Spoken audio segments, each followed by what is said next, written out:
US ভিসার জন্য যারা আপনি অ্যাপ্লাই করতেছেন অনেকেই শুনে আসছেন যে ইউএস ভিসা ফি বেড়ে যাচ্ছে। তো এখন তো ইউএস ভিসা ফি হচ্ছে $185, আর হচ্ছে গিয়ে যারা B1 B2 ভিসার জন্য অ্যাপ্লাই করতেছে তারা ওইটুক পেমেন্টটাই দিবে। আর যারা F1 ভিসার জন্য অ্যাপ্লাই করতেছে তাদেরকে অ্যাডিশনাল $350 সেভাস ফি দিতে হয়। এখন ইন্টিগ্রিটি ফিটা আপনি স্ক্রিনে যেটা দেখতে পাচ্ছেন $250 আরও অ্যাডিশনাল ফি আর কি পে করতে হবে।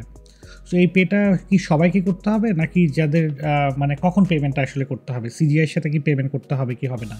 তো অথেন্টিক সোর্সটা ইম্পর্টেন্ট, কারণ অনেক জায়গায় নিউজে অনেকে ইউটিউবে অনেকেই বলতেছে যে ওভারঅল পেমেন্টটা আর কি বেড়ে যাচ্ছে আর কি সবার জন্য। That's not the case.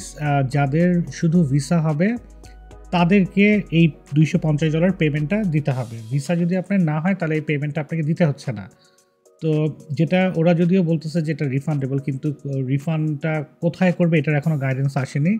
আবার কোথায় পেমেন্টটা দিতে হবে এটারও কোনো গাইডেন্স এখনও আসেনি। সো আমি এখন আসি হচ্ছে গিয়ে সিএনবিসি ওয়েবসাইটে। সিএনবিসি এটা হচ্ছে গিয়ে আপনার ইউএসের একটা ওয়েবসাইট, নিউজ চ্যানেল।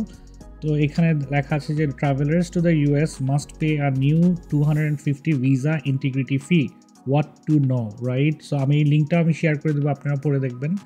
তো এখানে যদি আপনি দেখেন যে এটা নতুন একটা বিগ বিউটিফুল বিলের আন্ডারে আর কি ওরা এই চেঞ্জগুলো আনছে। এটা শুধুমাত্র নন ইমিগ্রেন্ট ভিসা হোল্ডারদের জন্য, যারা নন ইমিগ্রেন্ট ভিসাতে যারা অ্যাপ্লাই করবে তাদের জন্য। নন ইমিগ্রেন্ট ভিসা বলতে B1 B2 F1 M1 J1 অন্যান্য যদি নন ইমিগ্রেন্ট ভিসা যেগুলি আছে ওগুলির জন্য। এখানে এই জায়গাটা আপনি দেখবেন যে হাউ মাচ ইজ দ্য ফি, এটা হচ্ছে গিয়ে $250। এটা অক্টোবরের 1 তারিখ থেকে শুরু হবে টু সেপ্টেম্বর 30। কে পে করবে? এটা হচ্ছে গিয়ে all visitors who need non immigrant visas which includes tourists, business travelers, international students. When is the fee paid? The fee is paid when the visa is issued. So যখন visa issue হওয়ার পরে আপনাকে এটা পেটা করতে হবে, according to the provision.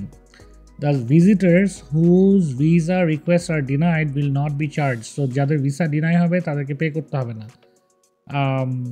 So that's it basically. এখন এটার জন্য আপনার এটাই আর কি, দিস ইজ অথেন্টিক নিউজ।